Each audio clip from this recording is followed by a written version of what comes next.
Can you just check that it's recording? Oh yeah, it is. It is. It's fine. Yeah. The numbers are going up, aren't they? Yeah. We can cut that open.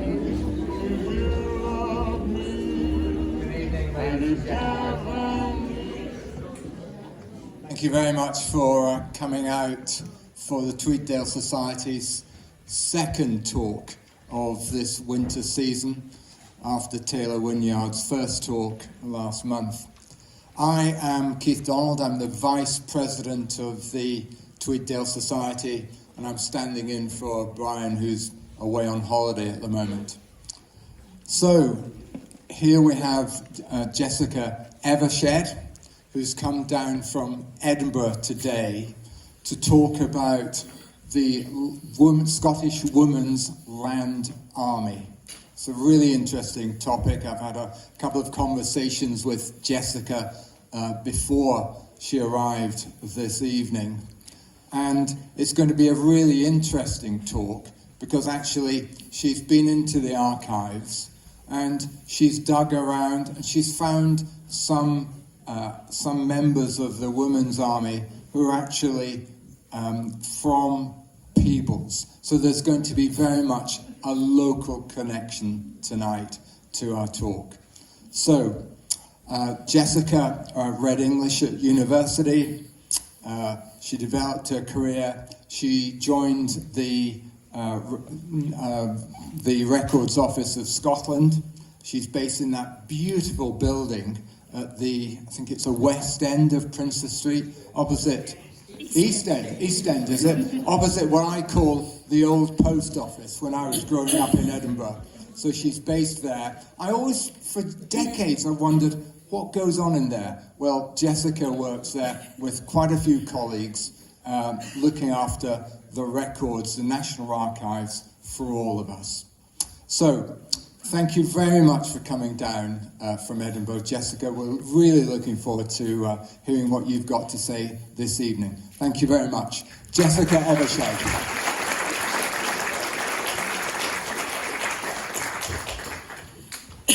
Well, thank you, Keith, and thank you very much for inviting me to speak to you all this evening. It was around about this time last year that I was one of many National Records of Scotland staff involved with making the Scottish Women's Land Army and the Timber Corps volunteer records available to view on Scotland's People. And I researched a guide, I wrote a guide to the records, and I also wrote a feature article on some of the women who were involved in the Land Army and the Timber Corps, and I looked at the types of work that they carried out. So my talk this evening will look at the history of the Land Army and the Timber Corps, particularly in Scotland, and I'll profile some of the members who took part, perhaps with a local connection, as Keith gave you a teaser of there. And I found that the lives of the women involved in the Land Army and the Timber Corps were fundamentally shaped by their time with these organisations. And for many, service on the farm was preferable to working in an office or perhaps the munitions factories.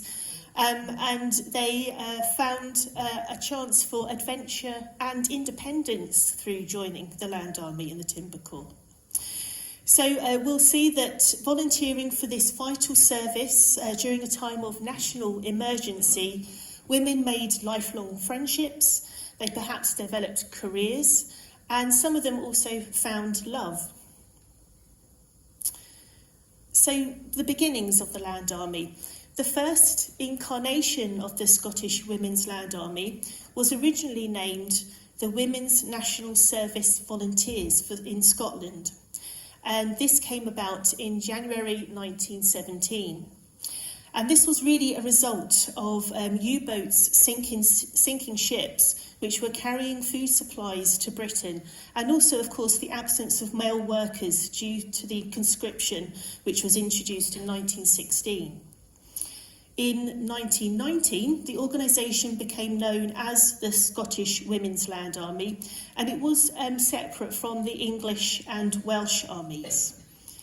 The Scottish Women's Land Army was reformed in 1939, and it was controlled by the Ministry Department of Agriculture for Scotland, which sought to establish an agricultural labour force just before the start of the Second World War. In regions like Peeblesshire, there were agricultural executive subcommittees, and they really oversaw the work placements and also the accommodation for the women. They also inspected their hostels and their living conditions and regulated the conduct of members and responsible for recruitment into the Land Army. The Women's Timber Corps was established in May 1942, so slightly later than the Land Army. And this was established by the Ministry of Supply to process homegrown timber.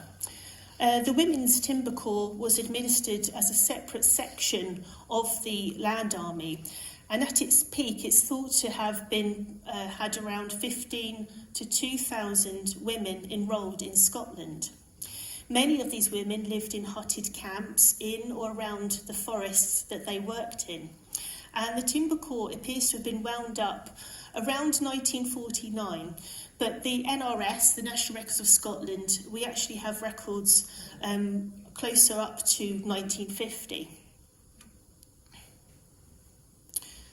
So World War II, the Scottish women were called upon to work on the farmland and in the forests, replacing the men who had joined the military. The Land Army and the Timber Corps were not considered obviously part of the armed forces, but could be seen as an important part of the home front. And they were obviously part of the civilians who played their part in the war effort from home. Their roles changed with the seasons, but could include bringing in the harvest, haymaking, milking cows, shearing sheep, and they were vital in supporting the nation with food, especially with the introduction of food rationing in January 1940. So women as young as 17 years of age could join up, but occasionally this rule was overlooked to take on younger girls, especially in cases of those who had farm work experience or perhaps in areas where enrolment numbers were low. And I have traced a young woman of 15 in our Land Army records who completed training at Straven, and it appears that she remained in service right up until November 1950 when the Land Army was disbanded. So the Land Army developed a series of newspaper campaigns, posters, information films and agricultural groups in order to attract recruits. And the number of women who answered the call often came from the urban areas of Scotland and lacked any background in farming. The majority of these women soon found themselves assigned to working on farms, predominantly in the lowlands, providing a marked change from their life and work in Scotland's cities. So numbers quickly increased following further government campaigns, reaching a peak of around 8,250 members in 1943. But it is estimated that across the home nations there were 200,000 women involved as members of the Land Army. And it was Vita Sackville-West, the novelist and journalist, who stated in her work, The Women's Land Army, published in 1944, that Scottish farmers were initially hostile to the idea of employing women on their farms. But this was quickly overturned as the farmers came to recognise the value and the sort of hard work that the women demonstrated when working on their own farms. In fact, many of the farmers hoped to keep their land girls on the farm after the Land Army disbanded. So while recruitment numbers were healthy at the start of the war, the number of new recruits significantly dropped in the last few years of the war, as women were drafted into munitions work or to join the armed forces.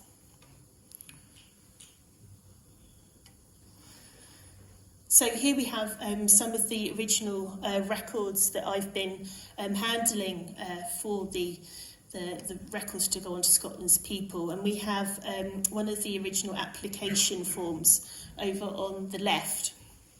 So upon filling out one of the Land Army application forms, it was the applicant who could detail any relevant experience in agriculture, dairy or gardening. So they could also stipulate that if they wish to stay locally to home, they might need to be near their family for personal reasons, or they could join the mobile unit, so they could be posted anywhere nationally within Scotland. So before taking up their post, recruits would normally be required to complete between 3 to 6 weeks training, depending on the type of work that they were to take up, and also depending on their experience. The workers would live on the farm at which they were deployed, or at nearby billets, or in purpose-built hostels, which we'll see later. And each woman was issued with a Land Army badge and uniform. The women worked long hours, around 48 hours a week, with overtime likely during harvest time, and they earned an average of 28 shillings per week. And these were obviously long hours for relatively low wages. So the NRS, we only hold a handful of full service files for, I think, 3 members of the Scottish Land Army. And so this is from one of the actual service files that we hold for a lady called Catherine Knox Allen from Kilbarchan. And her usual job was, in fact, typist for a bus company. And Catherine started her training on the 30th of June 1941, and that ended on the 27th of July 1941. And she apparently gained knowledge and experience of dairy work, turnip hoeing and haymaking.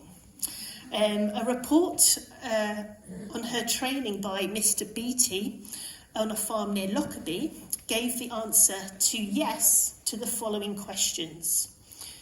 Strong enough for farm work, generally intelligent, willing and anxious to learn. However, the simple one-word question of handy, was left unanswered for Catherine, which is a shame. The report goes on to say that Catherine finds the work pleasant and interesting, but so different to that to which she is accustomed to. However, it is noted that she can milk 4 cows in 1 hour, which I think is probably a good thing. The standard letter here on the right-hand side is from the Department of Agriculture for Scotland and confirms Catherine's employment in the Land Army. Now, it states that she's to undertake those 4 weeks training at Mr. Beattie's farm in Lockerbie, and board and lodging would be provided free. An additional personal allowance of 10 shillings a week, less national health pensions and unemployment insurance contributions, would be made to her. It also notes that her uniform would be sent to Beattie's farm and remain the property of the department and must be returned upon termination of her employment. Rather worryingly, it also says, and I quote, "Your training has been arranged on the understanding that compensation will be paid to you by the department in respect of any accident arising out and during the course of your training, and you must agree not to take proceedings or make any claim for damage against the person training you." And let's remember, injuries were frequent during the women's service in the Land Army. And a regular reason I have found on the index cards that we'll see later was on medical grounds, unfortunately. So the NRS holds files claiming compensation from the Scottish Women's Land Army Welfare and Benevolent Fund, which provided small grants to former Land Army members who were experiencing hardship, perhaps out of unemployment or perhaps due to no fault of their own. And the fund was set up in 1942 to help current workers and those who had been employed in the Land Army in the past. And these files contain applications to the Department of Agriculture for proof of their Land Army employment in order for them to secure pensions. And some of these applications date up until the 1980s that I've seen. Catherine remained in service at Beattie's farm until June 1946. So she spent nearly 5 years there. She must have been happy. She received her Good Service Badge in March 1942, and she was placed at 3 other farms until May 1950, when she claimed her release.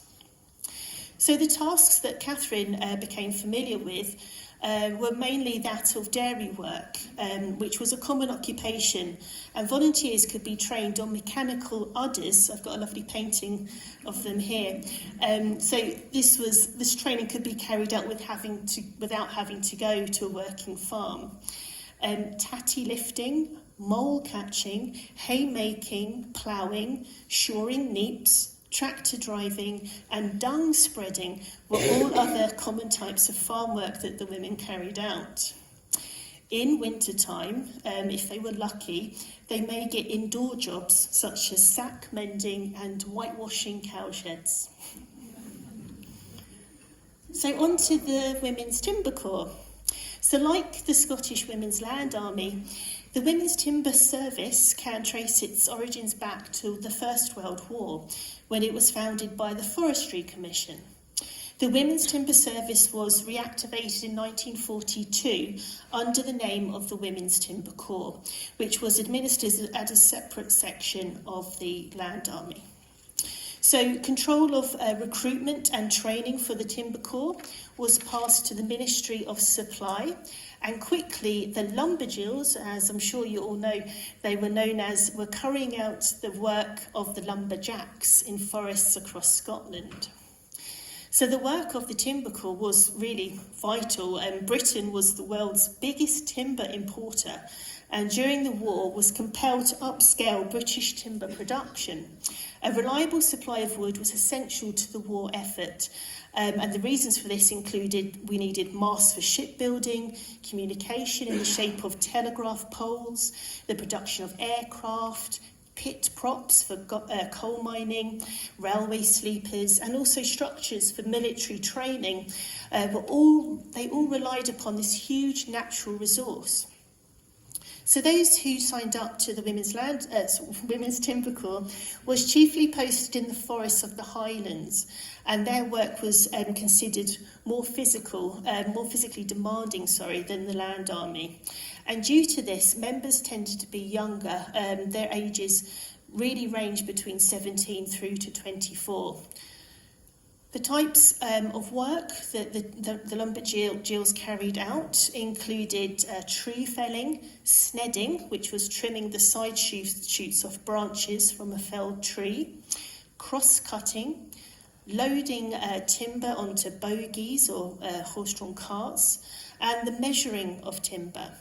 And their tools were axes and chainsaws, and many of the workers succumbed to the physicality of the work, resigning on medical grounds. So the Women's Timber Corps was probably disbanded, it's debatable, around 1946, but we do have records up until 1948. And this index card on the right is for Margaret Creelman. And you might be able to spot that at the bottom left-hand corner of her card, it actually says last member of TC, of Timber Corps.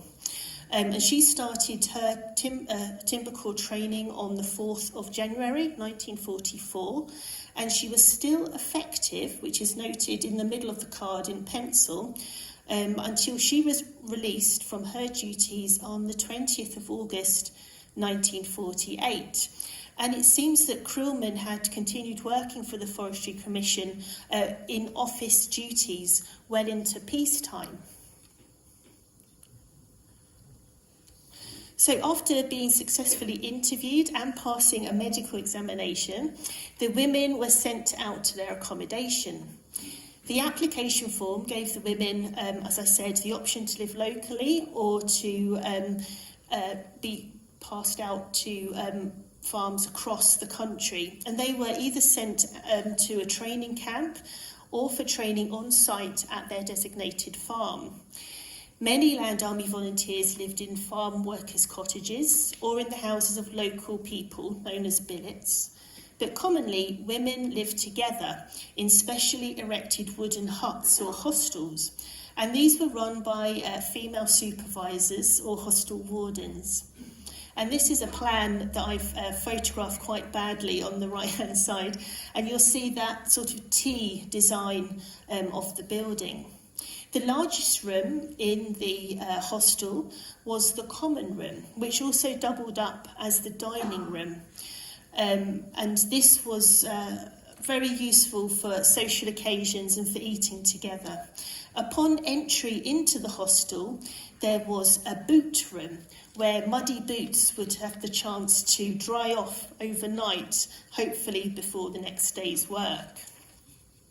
So the common room itself would have had comfy chairs, books, a piano, and perhaps, if you were lucky, a gramophone player. But if you were billeted near to a place like Peebles, there would have been a cafe or a cinema to occupy your limited free time. Often there were organised dances with locally stationed servicemen who would also attend.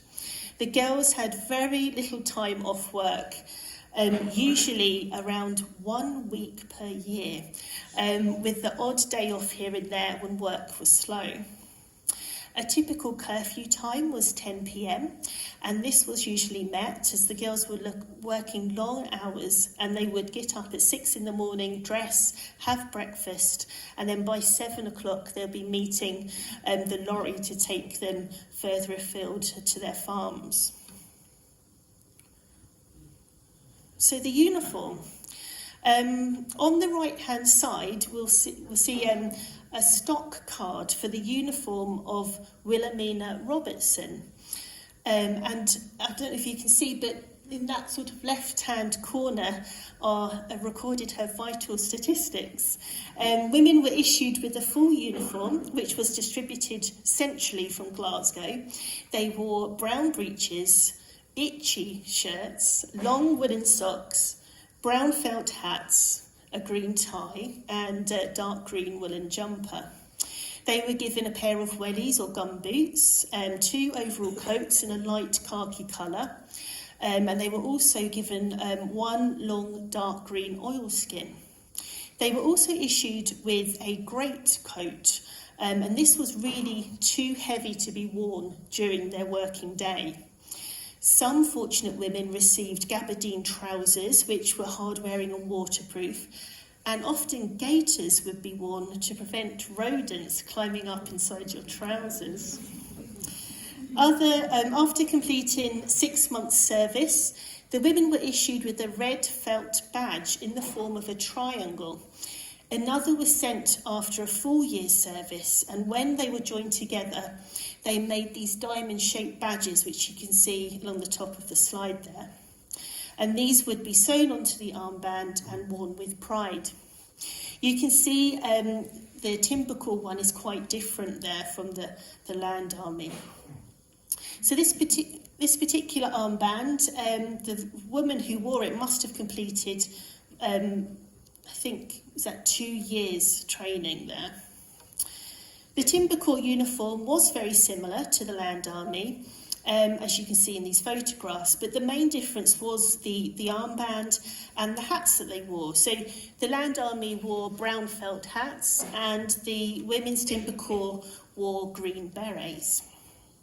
All uniform had to be returned either after leaving either service, and would be repaired, washed, and then given out to another recruit. So requests for further uniform could be made, but the reasons were often scrutinised by your supervisor. And as I mentioned, we have some full service records for some of the women, including Wilhelmina, and I would probably guesstimate that 50% of that file is just requests and receipts for uniform. So you can probably gauge how important that uniform was to the workers. The Women's Land Army pin badge, which you see here at the top right of the slide, could be kept by the worker after leaving their service. So on to my first profile of one of the workers. Here we have Betty Reed, and she was something of a pin-up girl for the Women's Land Army in Scotland. She was a skilled ploughwoman, and she starred in the Ministry of Information propaganda film entitled Land Girl, which was made in 1942. It was filmed in Kirkcudbrightshire, and the film attempted really to address the prejudice that women in the Land Army faced. It also hoped to drive recruitment and boost morale. The film depicts Reed giving a faultless display of ploughing and overcoming the sexist attitudes of a belittling local farmer. Reed had previously won ploughing competitions, beating both male and female farm workers, which were organised by the Young Farmers Club and the Women's Land Army Ploughing Competition. And she received the grand title of Champion Plough Girl of Scotland. Reed was born in Dunbar in 1920, and she doesn't appear to have come from a farming family. In fact, her father, Gordon Reed, was a South African musician and composer, and he and his wife Mabel had a small private school at this address, which is known as Aldi on Bonington Road in Peebles. I checked the 1921 census for the family, and Gordon Reed, her father, is enumerated as a composer and singing teacher. So I would expect that her school, the school that he ran was a musical one. So despite this, coming from a musical family, Betty Reed would appear to have a lifelong interest in agriculture. In fact, her maternal grandparents, I worked out, ran a farm in Sutherland. Her Land Army card noted that while attending Dumfries Academy, she had spent her school holidays on a farm in Lanarkshire to gain experience, and that's noted on her index card here. After completing her schooling, she began an agricultural course at the University of Edinburgh. And Betty was also one of the first women to sign up to the Scottish Land Army, enrolling shortly after it was re-established in January 1939. And you can see she has quite an early membership number of 12, which is recorded on the top right-hand corner. So we see from Betty's index card that she was an exemplary member of the Scottish Women's Land Army, having secured 2 good service badges, and she was appointed as Labour Organiser for Peeblesshire. And we are fortunate that Reed gave an interview to the Dundee Courier, an advisor, in 2014 about her time in the Land Army. And Reed says, I quote, "I stayed in the farmhouse of the Hutchisons," which is noted on the card there. And she goes on, "Instead of laughing at my early efforts, which would have been easy, everyone was very kind to me. There were no concessions, though, when it came to work, and I was expected to do everything a man would do. I recall often driving cartloads of potatoes to Montrave Station and helping to load the wagons." Now, it would appear that Betty's great love was of ploughing with a pair of Clydesdale horses called Flora and Bessie, and I do hope they're the horses in the photograph here. While she worked, she sang. "You could hear me on the other side of the Forth," she said. Reed goes on to say, "Ploughing was a real science, and I was well taught to match the last furrows of every rig with the one before." After winning the Land Army ploughing competition, Betty went on to tutor other land girls in the skill of horsemanship, or maybe that should be horsewomanship. Unfortunately, the film Land Girl, in which Betty appears, is not currently available to view online. However, many of the information films which highlight the work of the Scottish Land Army are available to view on the National Library of Scotland Moving Image Archive website. So Betty Graham Robertson Reed later worked as a student accommodation officer for a university, and she remained unmarried and died in Glenrothes, aged 99, in 2019. So the next profile is for a lady called Isabel Rose Walker, and she was aged 40 when she volunteered for the Land Army in 1939. Her address is given as Hayston, have I pronounced that right, in Peebles? Yeah, Hayston, on the Land Army card you can see here in the top left. But strangely, that's been crossed out, and her parents' address of Pearsland in Troon has been inserted.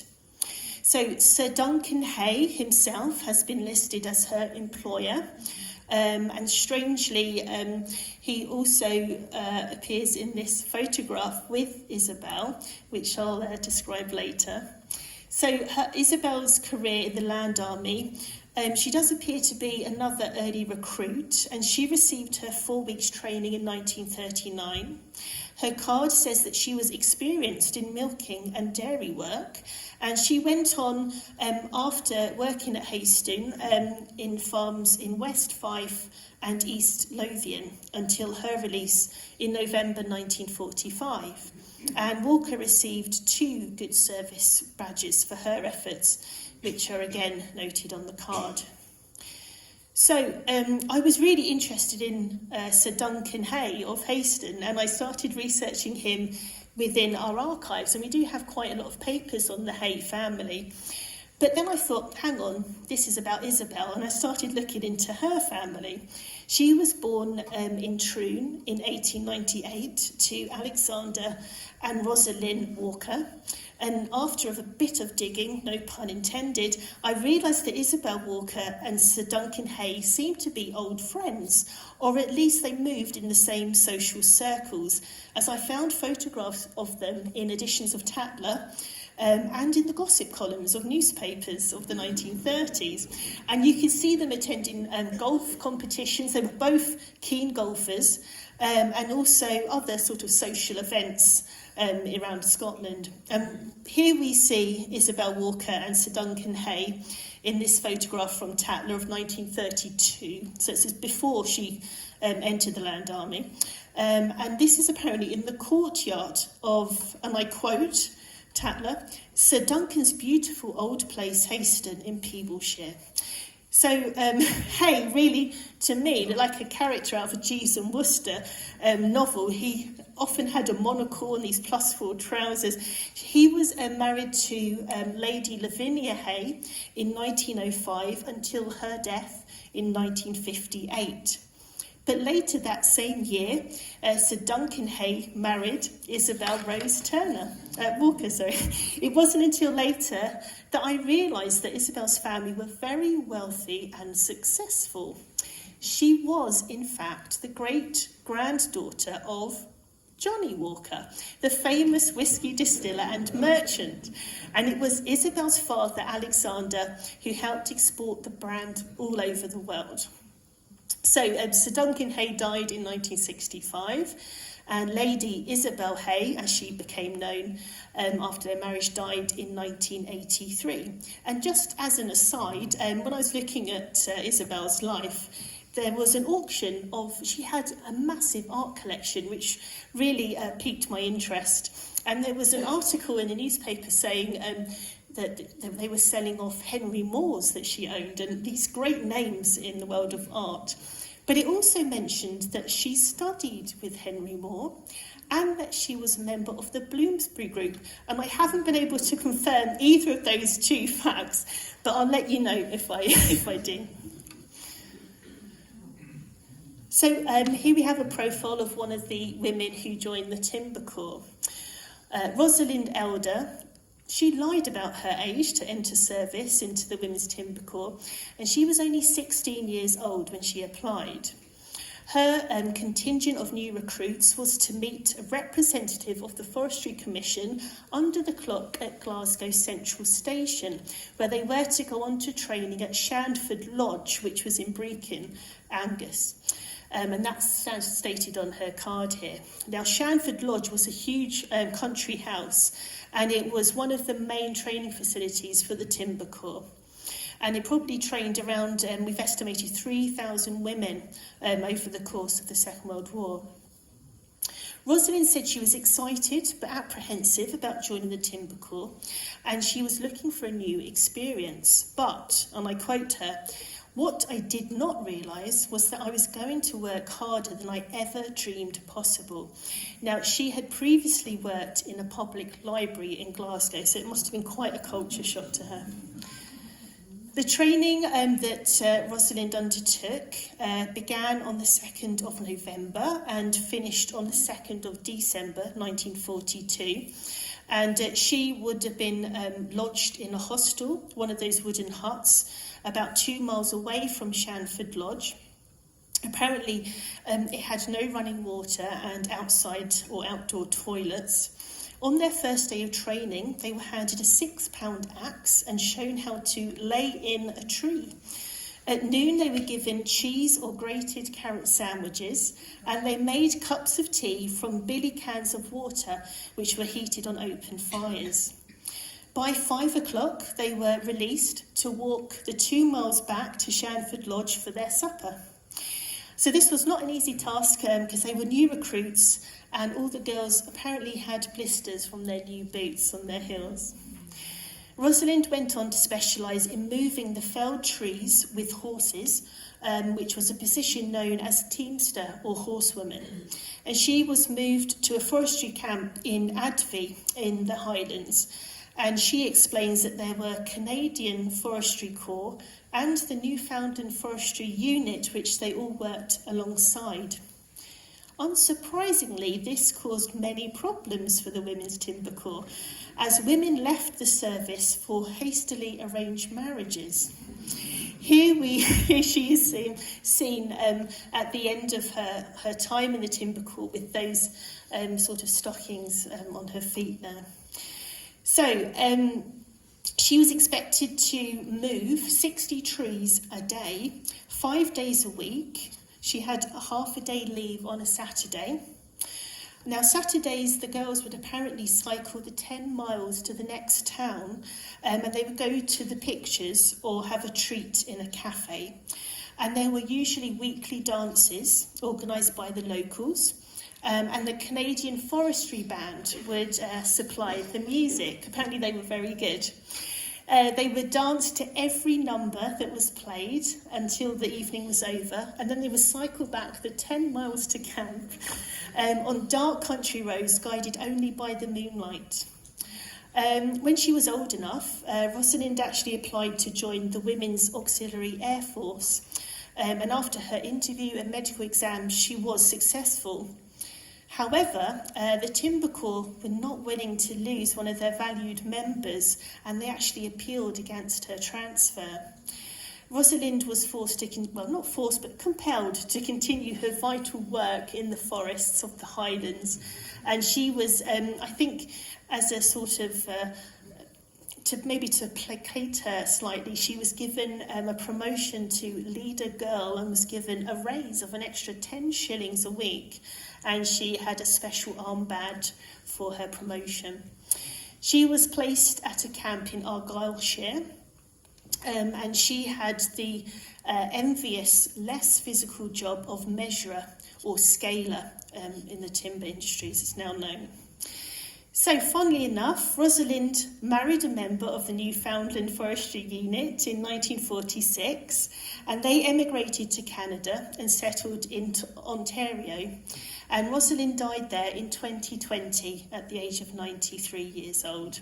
And you can read more about Rosalind's experiences at the womenstimbercorps.com website, which I've noted there. There's some great photos of her and her husband in the forests.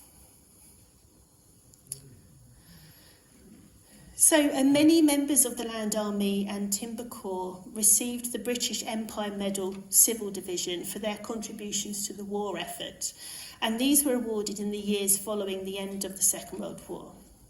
In 2008, the UK government sought to commemorate all those that had worked and volunteered for the Land Army and Timber Corps, and the workers were encouraged to apply for a special medal issued to all those women who had worked the land to help the war effort.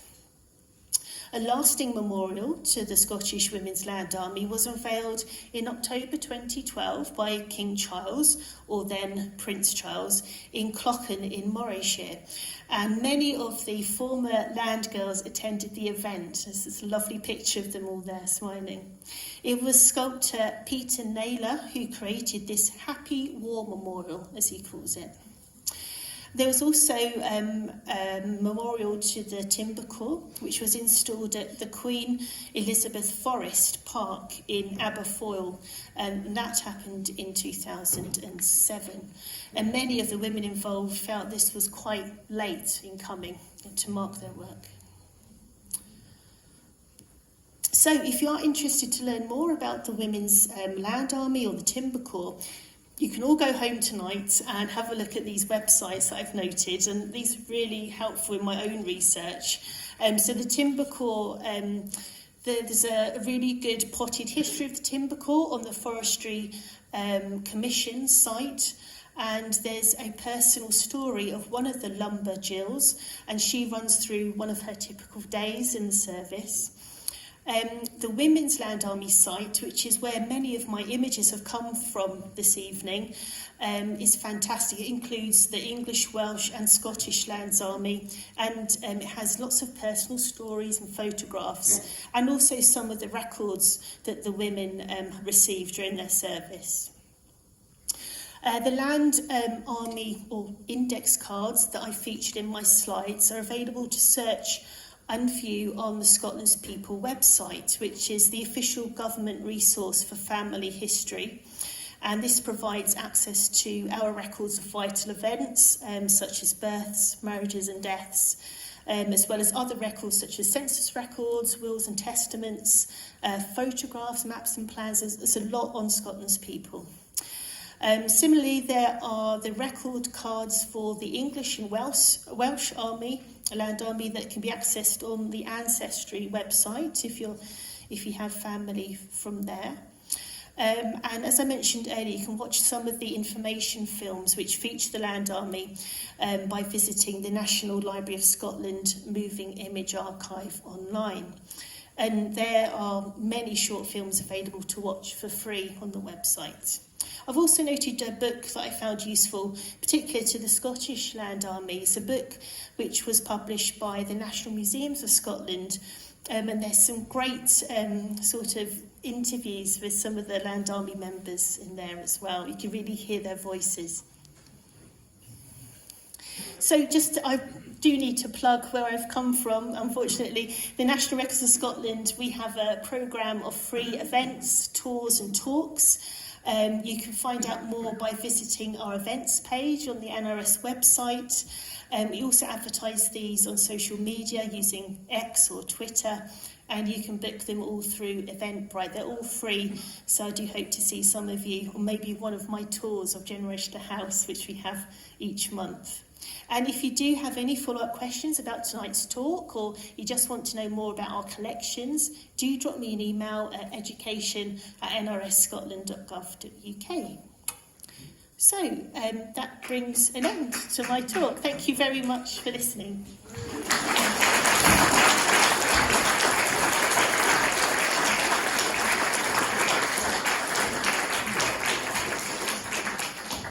Jessica, thank you very much indeed. That was so interesting. Thank you. Particularly with the various connections to peoples. Thank you very much indeed. Fascinating stories, true stories.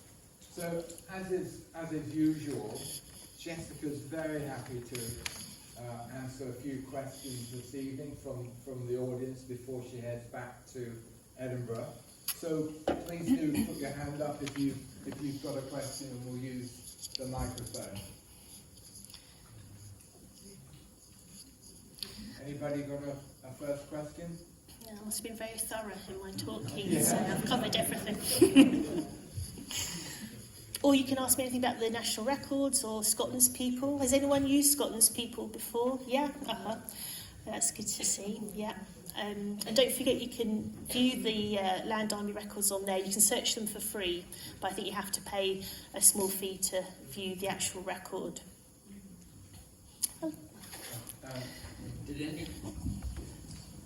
Perhaps I can speak loudly. I can hear you, yeah. Any of the Land Army girls, did any of the Land Army girls form any liaisons later with the farmers who were reluctant, as opposed to the timber Jills who formed their liaisons? Not with the farmers that I have found. I think their wives would have had something to say about that. But I have come across many women in the Land Army who had met local servicemen who were stationed nearby, and obviously they were attending all these social events and dances. So a lot of the cards you will see it says released to marry or something like that, or upon marriage their release and the date. And I have traced them. I found, if you like to read about one of the profiles of the women I featured on Scotland's People, is there, if you'd like to read it. It features a woman who married a chap who was in the Navy, and he was actually based in Portsmouth, and she left the Land Army to marry him nearby. I can't remember which town it was in Scotland, but they actually moved down to Portsmouth together. That's where he was based. So there's definitely, not with the farmers, but mostly with other servicemen. Yeah. Does anyone else have a question? Just a question about the uniform. They seemed quite particular about that. Yeah. And the uniform actually seemed quite heavy, Yes. fine for the winter, but not sure about the summer. And you showed a photograph of timber core in shorts, so I'm thinking Yes. maybe they weren't so strict. Yes, I demanding think that. they could do with them what they liked after, they received them. You'll see a lot of the women, they often had dungarees sent to them as well, and they would cut those off short for the summer months. And some of them, I don't think, have anything on underneath, or they certainly have bare arms and, maybe a vest top underneath. But yes, I think they would cut off the dungarees particularly and the overalls, yeah. Mm-hmm. If when there was a good day in Scotland to work out. Anyone else have a question? Can I ask, how do you see whether to resign? If you joined and didn't like it, Yes. it was a case if they resigned, they had to go into the forces or into munitions. No, I don't think that lady asked about how free they were to resign from the Land Army, and it doesn't seem to have been a problem. I think they had to give, a fair and good reason. So mostly it was to leave the Land Army to be married. There were reasons such as on compassionate grounds, and I have traced those, and it looks like perhaps where a family member has become ill and they've gone home to nurse them because they've subsequently died, unfortunately. So I could trace all those records using the Scotland's People website. They were free to resign, and I don't think they were compelled to go and work in the munitions factory. And I'm sure many of them didn't want to leave, they had to leave for other reasons. So, yeah, I hope that answers your question.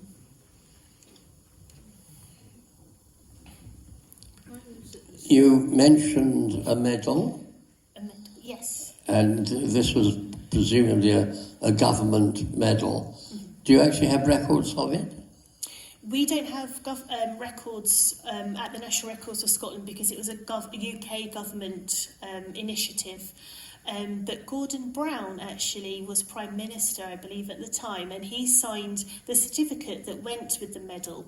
They only had a short time to apply for this medal from 2008, I think for a couple of years. But other people, family members, could also apply on behalf perhaps of their mother or aunt, for example. So they were very similar to the pin badge that I showed on my slide, with the women's timberland and the crown on the top. The only difference was it was a slightly different colour enamel in the middle. It was a beautiful turquoise blue colour rather than the green. Yeah. I think this lady down here had a question at the front. I was wondering why it was the Scottish Land Army. Was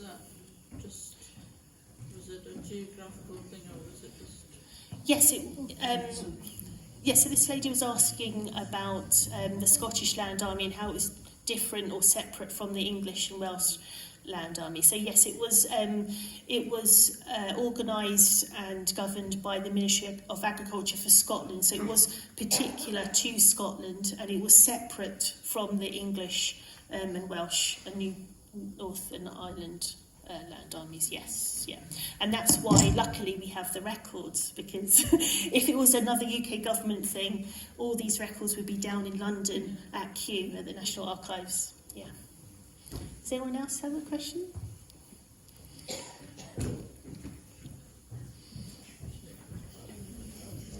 Working that lady hard on the steps. First of all, thank you for a really interesting talk, Thank Jessica.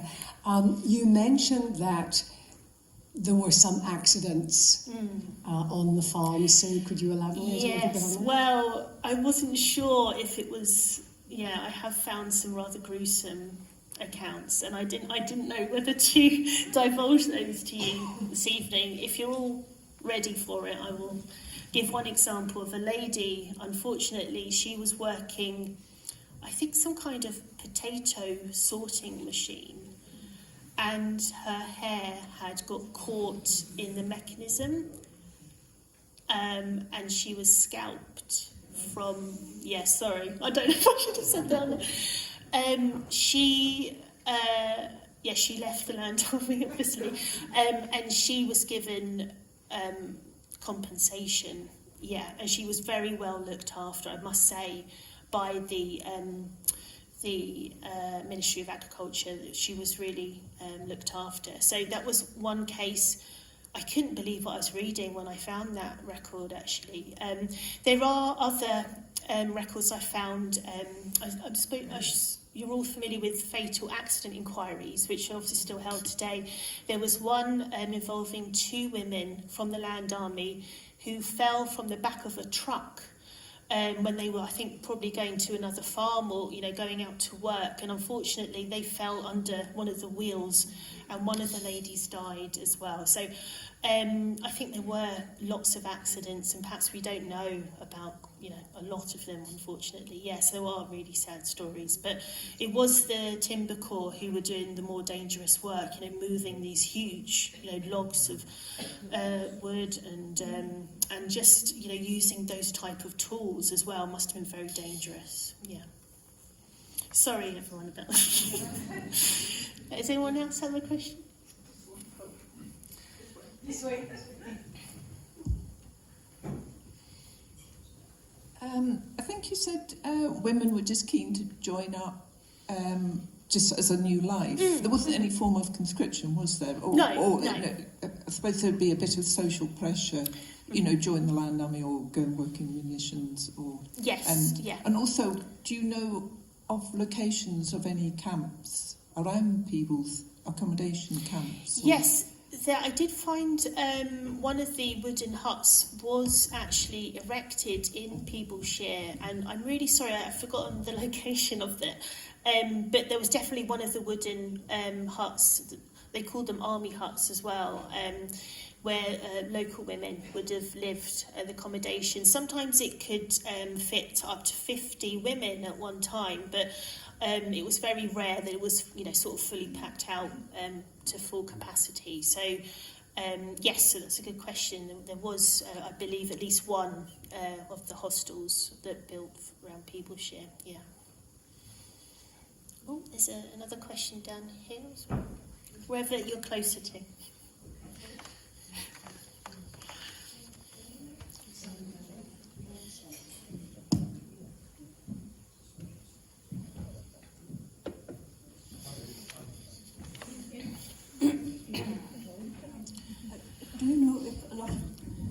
Do you know if a lot of people of them stayed on the farms after they... Yes, they did, yes.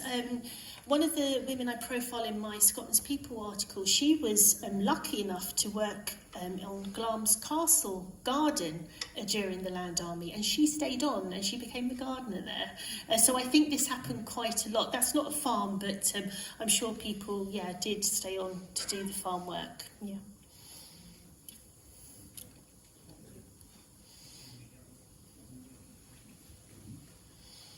Any more? 2 at the back. So if everyone at the front could ask their questions first, and then we'll... Thank you. Thank you very much for a very interesting talk. Thank you. You mentioned that the women in the Land Army were paid, I think it was 28 shillings Yes. for a 48-hour week, and you commented that that was not a very, very good reward for their efforts. Was that the going rate for their male predecessors as farm workers, Yes, or no. were they being shortchanged? No, they were being shortchanged, yes, by quite a bit. And in fact, if you went to work in a munitions factory, you were paid more. But I believe that was quite dangerous work, working with chemicals and so on. But no, they weren't given equal pay, like many women aren't still today. Hello. This is not a question, but you mentioned Betty Reid. Yes. Who was the... Do you know Betty Reid? No, but I think I'm 90-odd% sure that she was the first secretary of People's Young Farmers in this area. I would imagine she would have been, yes. Oh, great. I will look that up. Thank you. And by chance, do you know the name of the farm in Cucubershire that she won her champion ploughing match on? I would have that. If you'd like to leave me your email address, I can send that to you, but it is in my research files somewhere on this laptop, but I'd be more than willing to share the information about that with you, if you'd like it. Yeah. Anyone else? No?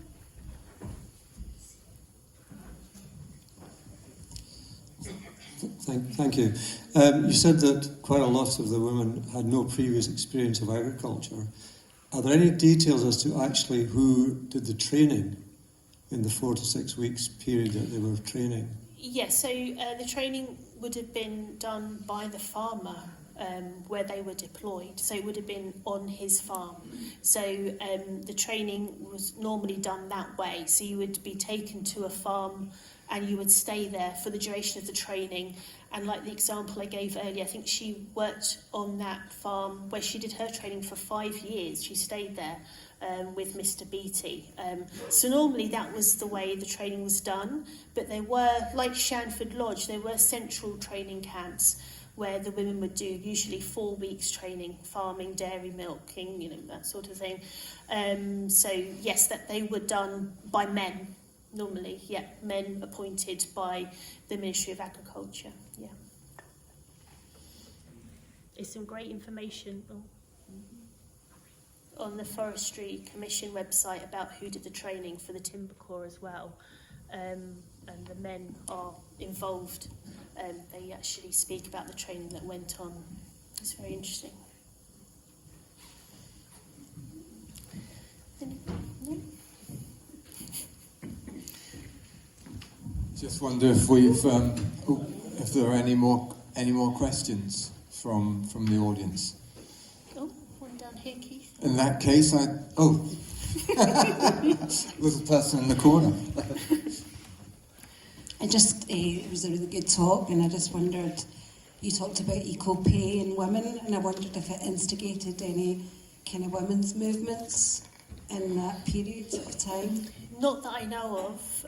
Obviously, the suffragettes started much earlier, but and I'm sure they were all part of that sort of the group. But no, I don't think particularly the Land Army and Timber Corps, I don't think they instigated anything, to do with equal pay or women's rights. No, not that I know of. Thank you, Lisa. Thank you. Well, what a great talk. As you can tell from the very lively questions we've had this evening, absolutely fascinating.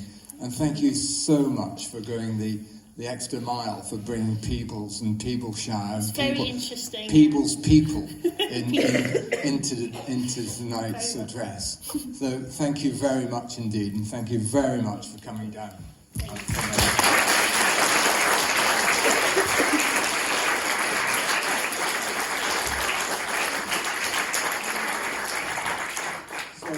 Just a little plug before we all head home this evening, a little plug. So our next talk is on Tuesday the 10th of December, obviously the second Tuesday of the month.